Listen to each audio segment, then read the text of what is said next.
11 संकल्प मोदी जी ने दिलाए हैं। बाकी सब ठीक है, बहुत अच्छा है, लेकिन मोदी जी ने कहा है कि भ्रष्टाचारियों को सार्वजनिक जीवन में तिरस्कार किया जाए। तो ये हम लोग भी उम्मीद अब करेंगे कि ठीक है, मजबूरी में सही आपने जिसको जिसको ले लिया हो, लेकिन आज जो आपने 75 वर्ष होने पर सदन में ये संकल्प लिया है, तो इन संकल्पों को भारतीय जनता पार्टी के भीतर, भारतीय जनता पार्टी के सहयोगी चुनने में और अपने मंत्रिमंडल के सहयोगी और राज्यों में भी सरकारों पर इसे पूरी तरह से लागू किया जाए। बिल्कुल, मुझे लगता है कि जब आपने संसद के भीतर 11 संकल्पों का एक पूरा दस्तावेज प्रस्तुत कर दिया है तो उस कसौटी पर सबसे पहले आप ही परखे जाएंगे।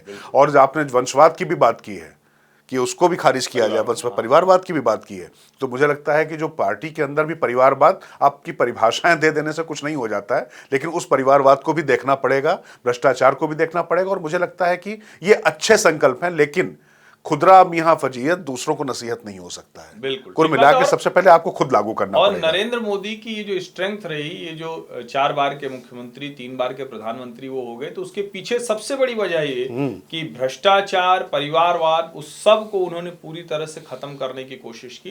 अब भारतीय जनता पार्टी के भीतर, भारतीय जनता पार्टी के सहयोगी में ढेर सारे ऐसे जिसको कहें कि सीधे सीधे वो कलंक के तौर पर दिखते हैं, धब्बे के तौर पर दिखते हैं, उसको दूर करने का प्रयास करना चाहिए।